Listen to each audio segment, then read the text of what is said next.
दोस्तों, शालिनी भक्ति सागर में आपका बहुत बहुत स्वागत है।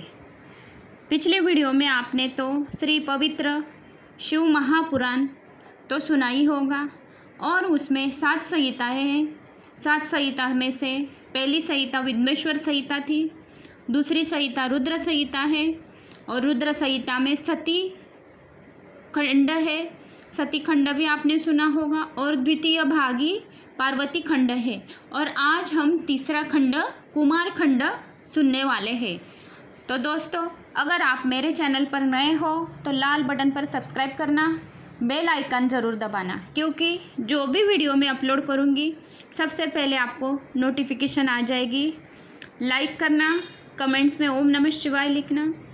तो दोस्तों चलिए, आज हम रुद्र संहिता का तीसरा खंड है कुमार खंड। क्या है अपन आज सुनते हैं।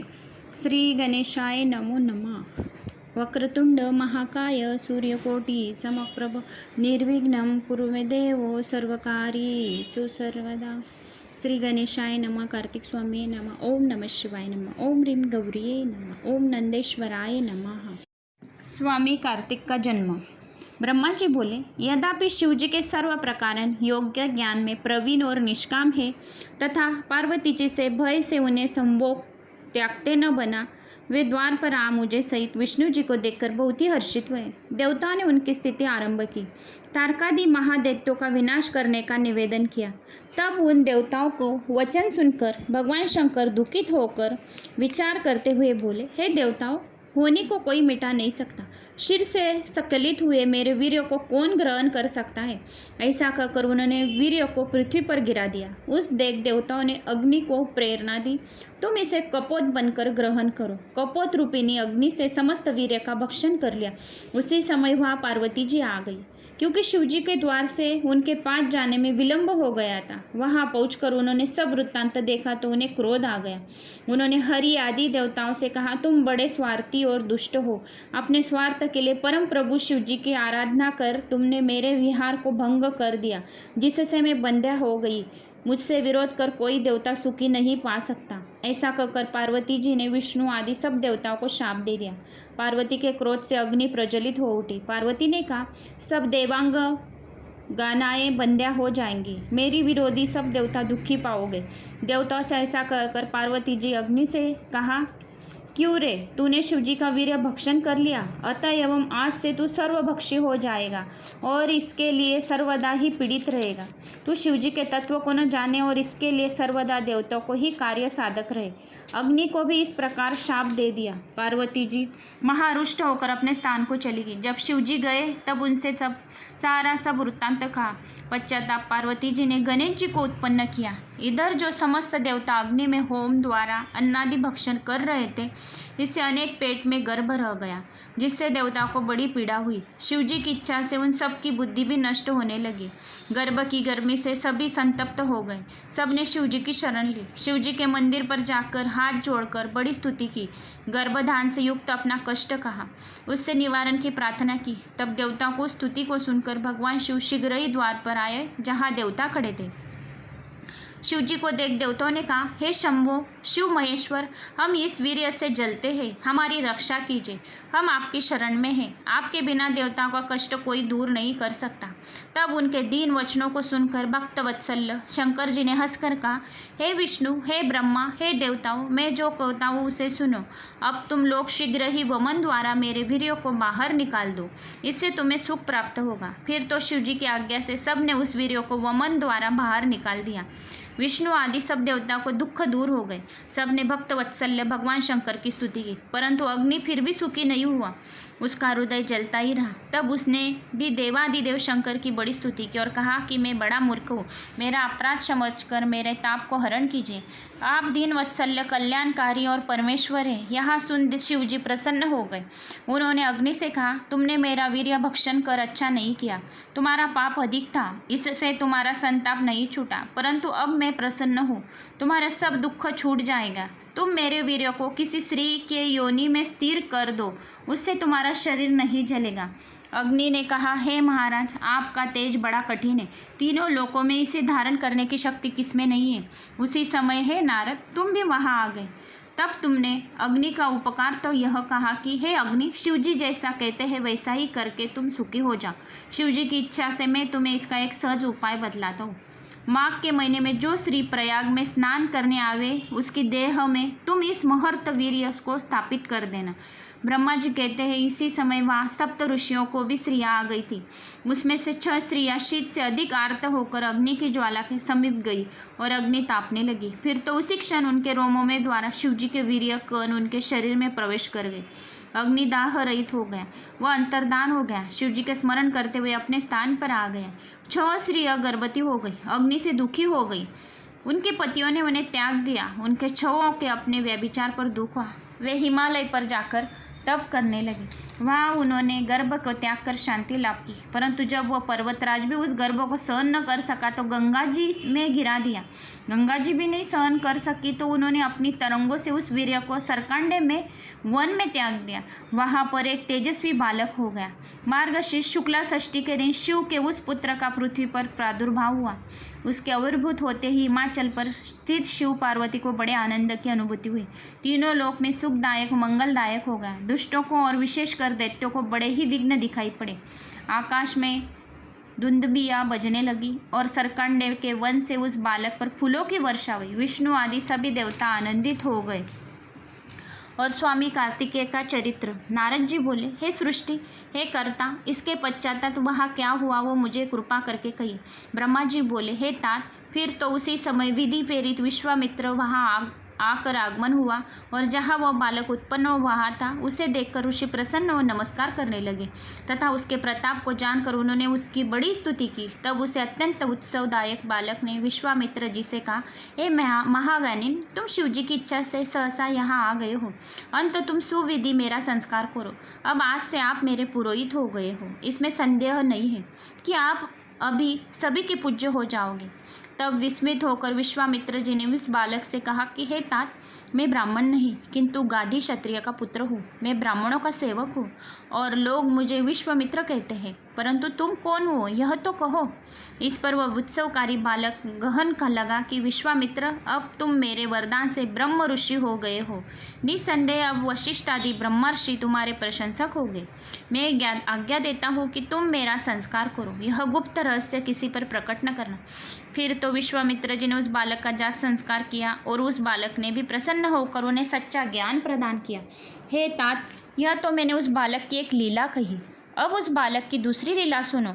उसी समय तो श्वेत नामक एक दूसरे महर्षि ने उस दिव्य और परम बालक को आकर देखा तो उसका आलिंगन और चुंबन कर उन्होंने उसे शक्ति और शस्त्र अर्पण किया और उस शक्ति को लेकर वह क्रौंच पर्वत पर चढ़ गया और उसके शिखर ढहाने लगा।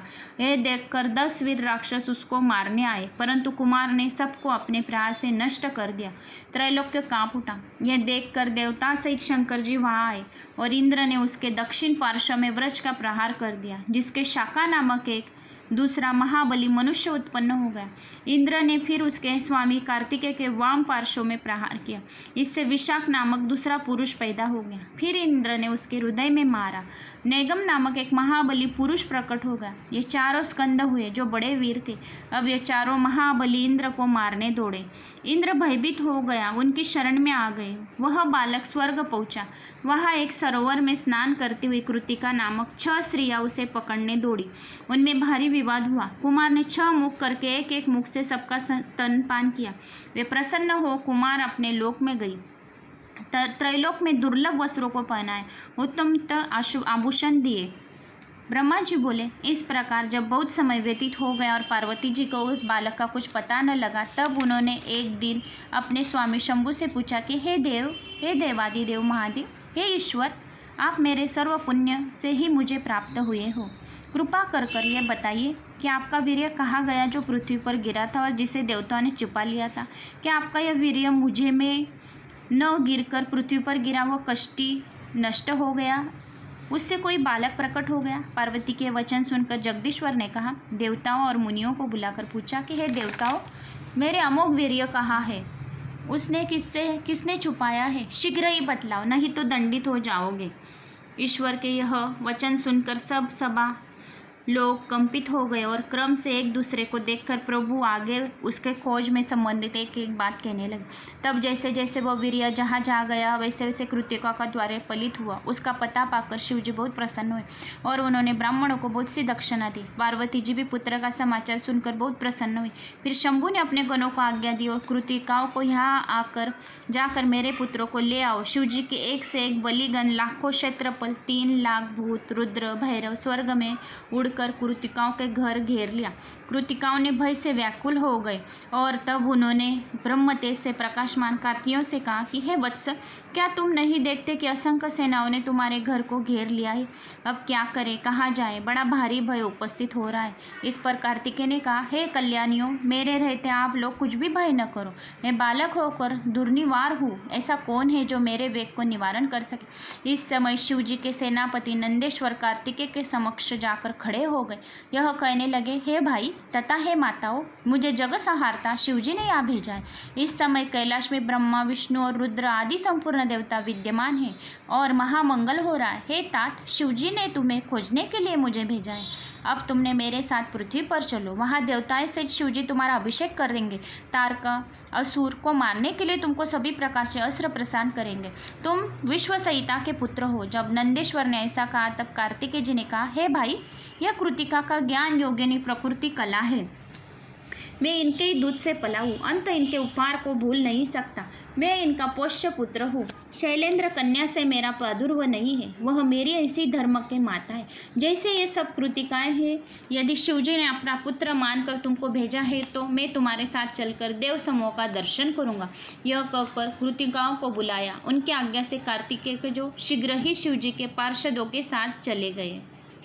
जो मनुष्य कुमार के इस चरित्र को पढ़ता है और सुनता है उसे शिवलोक की प्राप्ति होती है तथा वह यहाँ परम सुख भोग कर अंत में दिव्य मोक्ष को प्राप्त भी होगा।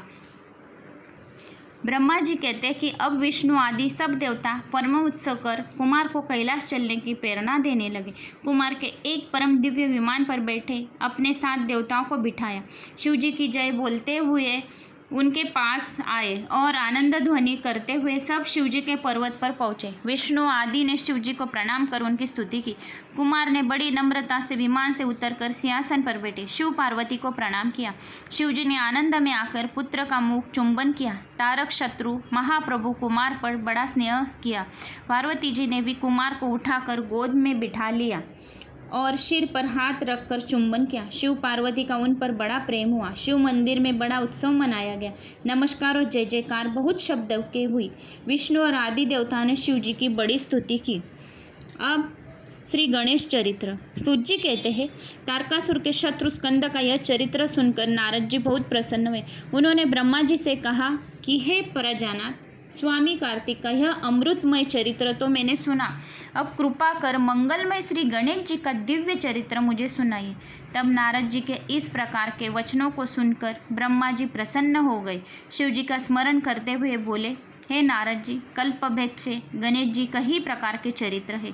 उनमें से जब एक बार शनि की दृष्टि से उनका शिर छेदन हुआ था, हाथी का शिर जुड़ा हुआ श्वेत कल्प होने में वाले गणेश जी की उत्पत्ति कहता हूँ, जिनमें कृपालु शंकर ने उनका शिरोच्छेदन किया था। सृष्टिकर्ता शंकर के विषय में यह सब कुछ संदेह नहीं करने योग्य नहीं है, क्योंकि सबके पति शंकर सगुण भी है और निर्गुण भी है। वह लीला अब आदर सहित उनके चरित्रों को सुनो। जब विवाह कर शिवजी कैलाश पर चले गए थे तब कुछ समय व्यतीत होने पर गणपति का जन्म हुआ था।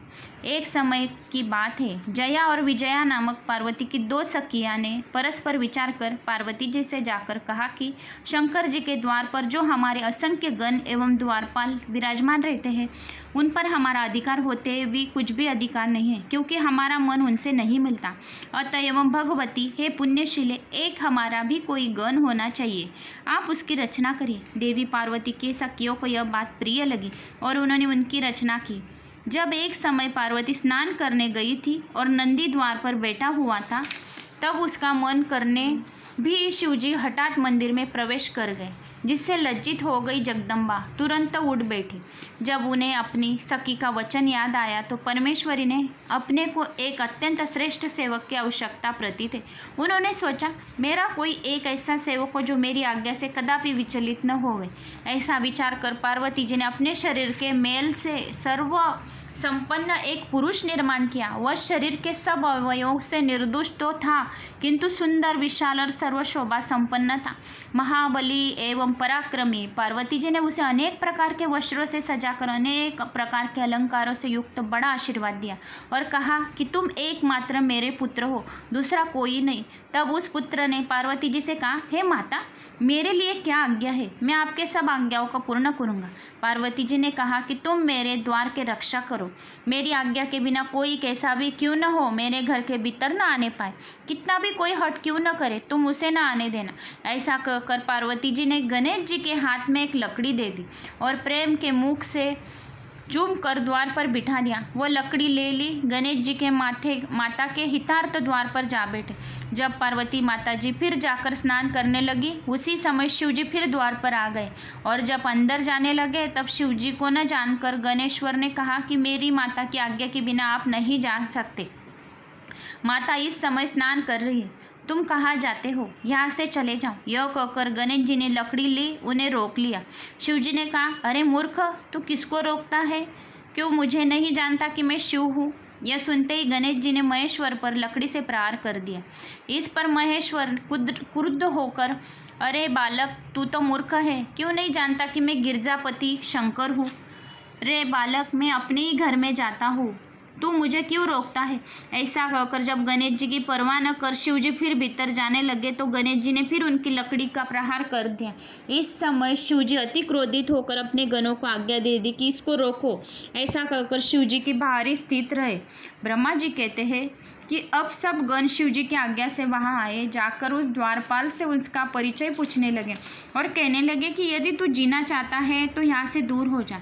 इस पर गणेश जी हाथ में दंड लिए उन्हें गणों को निर्भय होकर बोले कि तुम सब यहाँ से दूर चले जाओ, मेरा विरोध करना अच्छा नहीं है। गणेश जी के वचन सुनकर शिव जी के गण हंसने लगे और पुनः क्रोध में होकर बोले, हम सब श्रेष्ठ शिव जी के गण हैं, तुमको यहाँ से हटाने के लिए ही आए हैं। अब तक तुमको भी एक गण मानकर ही छोड़ दिया है, नहीं तो मार दिए होते। अंत क्यों मारना चाहते हो? भाग जाओ। यह सुनकर निर्भीक पार्वती के पुत्र ने उन्हें घूढ़क दिया और द्वार से न हटे।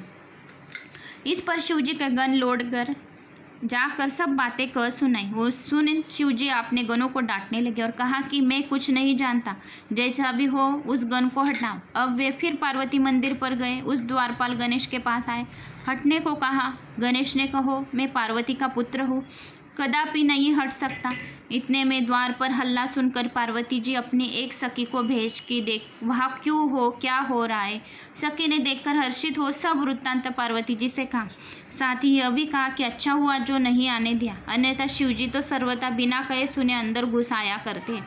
हे देवी, तुमको अपना मान नहीं छोड़ना चाहिए। पार्वती ने कहा, ठीक है, परंतु यह तो देखो कि अभी क्षण भर के लिए मेरा पुत्र द्वार पर स्थित न हुआ था कि उनके गण आकर उसे छेड़ने लगे। फिर वे विनय और नम्रता को क्यों अपनाए? जो होगा देखा जाएगा। गणेश जी जांघियों को कसकर भान निर्भय होने उन गणों से बोले, मैं तो पार्वती जी का पुत्र हूँ और तुम सब शिव के गण हो। समता प्राप्त दोनों अपना कर्तव्य पालन कर रहे। एक तुम ही द्वारपाल हो, मैं नहीं। यदि तुम सब यहाँ स्थित हो तो मैं भी यहाँ स्थित रहूँगा। इस समय पार्वती जी की आज्ञा से स्थित हूँ, उनकी आज्ञा का पालन करूँगा। तुम भी शिव जी की आज्ञा का पालन करो। यह सुन शिव जी के गण हट्टपूर्वक फिर मंदिर में नहीं गए और शिव जी के पास लौटकर सब वृत्तांत निवेदन किया। यह सुन शिव जी की लौकिक गति का आश्रय ले अपने गणों से बोले, वखेला गण, तुम सबके आगे क्या पराक्रम दिखलाएगा? फिर पति के आगे स्त्री क्या हट करती है? यदि पार्वती हट करेगी तो अवश्य ही इसका फल पावेगी। निदान मेरी आज्ञा से तुम लोग युद्ध करो, जो होगा सो देखा जाएगा। ऐसा कहकर लौकिक लीला करने वाले शिवजी चुप हो गए। ब्रह्मा जी बोले, हे नारद, अब तुम्हारे वचनों को ध्यान कर शिव जी उस बालक से युद्ध करने आए हैं। एक से एक पराक्रमी देवता और विष्णु जी तक उससे युद्ध करने लगे हैं। एक से एक भयानक अस्त्र चलने लगे हैं। शिव जी भी अपनी सेना के साथ चिरकाल तक उस बालक से युद्ध करते रहे। बालक ने विकराल रूप धारण कर लिया। शिव जी आश्चर्य करने लगे। विष्णु जी ने कहा, इसे मोहित कर परास्त करो, क्योंकि यह तमोगुण वाला बालक बड़ा ही दुर्गम है। शिव जी की माया से विष्णु जी मोहित हो गए। गणेश जी ने उन पर परित का प्रहार कर दिया।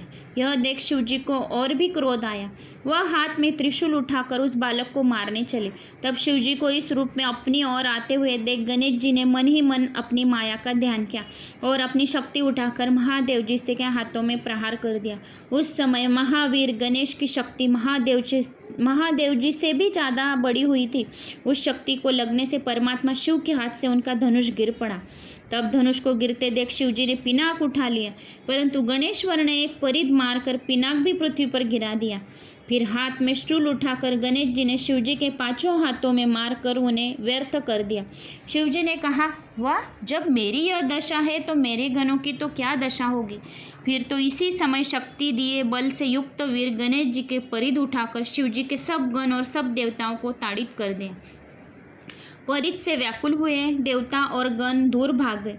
यह देख शिव जी को बड़ा क्रोध आया और उन्होंने त्रिशूल उठाकर शीघ्र ही उस बालक का सिर काट दिया। देवताओं और गणों की सेना निश्चिंत हो गई। हे नारद जी, उस समय तुमने जाकर यह सब बात देवी से कह दी और यह भी कह दिया कि तुम अपना मान किसी प्रकार भी न त्यागना।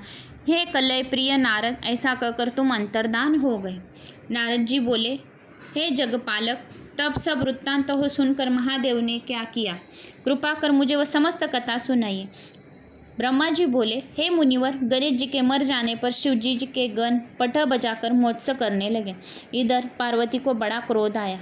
वह कहती हुई, हाँ, मैं क्या करूँ, कहाँ जाऊँ, हाँ, मुझे बड़ा दुख प्राप्त। सब देवताओं ने गणों ने मेरे पुत्र का संहार कर दिया। अब मैं भी सबका नाश प्रलय करूँगी। इस प्रकार दुखी होकर पार्वती ने 100,000 शक्तियों की रचना कर डाली। तब वे निर्वित शक्तियाँ जगदम्बा शिवा को प्रणाम कर कहने लगी, हे माता, क्या आज्ञा होती है। देवी ने कहा, तुम लोग देव सेना में जाकर उनका प्रलय कर डालो। देवता, राक्षस, ऋषि अपने अपने पराये जो मिले उन्हें झट से भक्षण कर जा।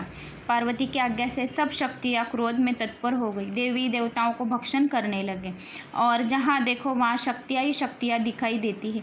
वो देवताओं को अपने हाथ से पकड़ पकड़ कर मुख में डाल देती थी।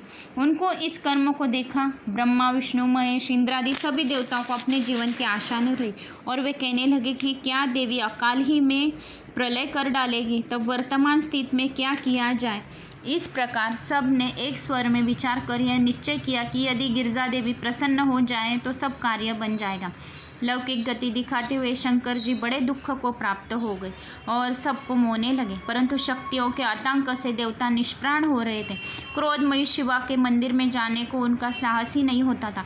पार्वती का महाप्रकाशित तेज सबको संतप्त कर रहा था। सारे देवता भयभीत होकर दूरी स्थित में उसी समय दिव्य दर्शन नारद जी वहाँ आए और ब्रह्मा, विष्णु, शंकर को प्रणाम कर शांति स्थापन का विचार करने लगे। सब देवताओं ने कहा कि हे नारद, अग्रणी बना शिवा के पास चलने का प्रस्ताव स्वीकार करें।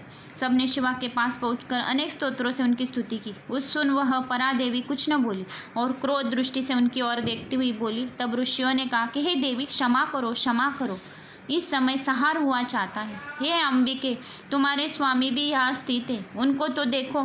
साथ ही हम ब्रह्मा, विष्णु आदि देवता और आपकी समस्त प्रजा यहाँ हाथ जोड़े खड़ी है। हे परमेश्वरी, अब इन सब का अपराध क्षमा कीजिए। जब इस प्रकार कहते हुए सब देवता बड़ी दीनता और व्याकुलता से हाथ जोड़े हुए उन चंडिका से समक्ष खड़े हो गए, तब भगवती करुणा कर उन देवताओं से इस प्रकार बोली, यदि मेरा पुत्र जी जाए और तुम सबके मध्य में पूजनीय हो जाए तो यह संहार नहीं होगा, अन्यथा शांति नहीं होगी। भगवती का ऐसा कहने पर सब देवताओं ने शिवजी से इसके लिए प्रार्थना की। शिवजी ने कहा, ठीक है, हम लोगों को वही करना चाहिए जिसमें सब लोगों का मंगल हो। अच्छा, तो अब लोग तुम लोग यहाँ से उत्तर दिशा के चले जाओ और सबसे पहले मिले उसका सिर काट कर गणेश के शरीर से जोड़ दो, यह जी जावेगा। यह सुनकर सब देवता गणेश जी के लेकर उत्तर दिशा की ओर गए तो प्रथम उनको एक दांत वाला हाथी मिला। उन्होंने उसका सिर काटकर गणेश जी के शरीर से जोड़ दिया। फिर उन्हें अच्छी तरह धोकर उनकी पूजा की तथा विष्णु जी से कहा कि अब जैसा उचित हो सब कृत्य आप कीजिए। विष्णु ने वेद मंत्रों के योग से अभिमंत्रित कर शिव को स्मरण कर गणेश जी पर जल छिड़का दिया। जल के छिड़कते ही बालक शिव जी की इच्छा से जाग उठा। उस गजमुख रक्त वर्ण सुंदर कांतिमन बालक प्रसन्न वंदन एवं सुंदर आकृति की शोभा बड़ी ही दैद्यपान होती है। शिवा पुत्र को जीवित हुआ देख सबका दुख दूर हुआ, सबके मन प्रसन्न हो गए। उसे देवी को दिखा दिया। पार्वती देवी अपने पुत्र को जीवित देखा हुआ बहुत प्रसन्न हुई। नारद जी बोले, हे प्रजेश्वर, गिरजा पुत्र के जीवित होने पर क्या हुआ, कृपा कर वो अभी कथा सुनाइए। ब्रह्मा जी कहने लगे, हे मुनीश्वर, जब देवी ने देखा कि मेरा पुत्र जीवित हो गया है तो वो बहुत प्रसन्न हुई और दोनों भुजाओं को पकड़कर उनका आलिंगन करने लगी। उनको प्रकार से भूषण और वस्त्र पहनाए।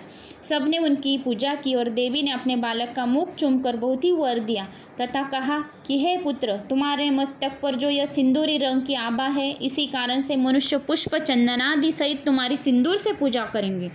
तुमको सब सिद्धियाँ प्राप्त होगी और तुम्हारी पूजा से निसंदेह सारे विघ्न दूर होंगे।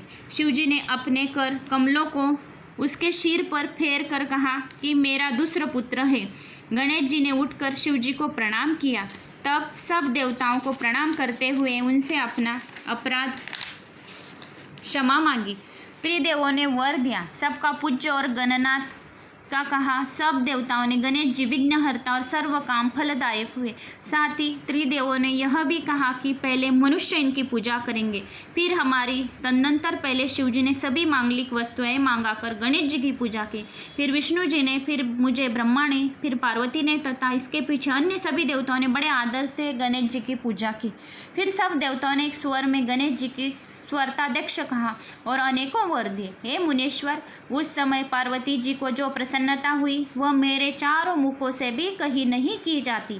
देवताओं की दुधन भी बजने लगी, अप्सराएं नृत्य करने लगी तथा आकाशीय फूलों की वर्षा हुई। गणेश जी की प्रतिष्ठित होते ही जगत में स्वस्थता प्राप्त हो गई और बड़ा महोत्सव हुआ। सबको दुख दूर हो गया। विशेषकर शिव की बड़ी प्रसन्नता हुई। सब देवता शिव, पार्वती और गणेश जी की बारंबार प्रशंसा करते हुए अपने स्थान को गए। पार्वती कोपहीन हो गई और शिव जी पूर्ववत उनके समीप जा बैठे। मैं और विष्णु जी भी शंकर जी से आज्ञा ले शिवा और शिव की भक्ति सेवन करते हुए अपने लोक को चले गए। अपने लोग गए जो इस मंगलदायक आख्यान को नियम से सुनेंगे और पढ़ेंगे, सब मंगलों से उनका पूर्ण होगा। गणेश जी का प्रसाद से उन्हें सभी मनोरथों की प्राप्ति होगी और संकटों का नाश होगा। बोलो श्री गणेश भगवान की जय। हर हर महादेव शंभु। तो दोस्तों, कितना प्यारा अध्याय था ये श्री गणेश जी का, जन्म से लेकर कि उनके हाथी का मुख बिठाया वहाँ तक के बहुत ही इतनी सुंदर सुंदर कथाएं और लीलाएं हैं कि मुझे आपको सुनाने में बहुत आनंद होता है। तो अगर दोस्तों आपको मेरे ये वीडियो पसंद आए तो लाइक सब्सक्राइब ज़रूर करना और शेयर करना न भूलें और कमेंट्स में ओम नमः शिवाय लिखें। जय श्री महाकाल।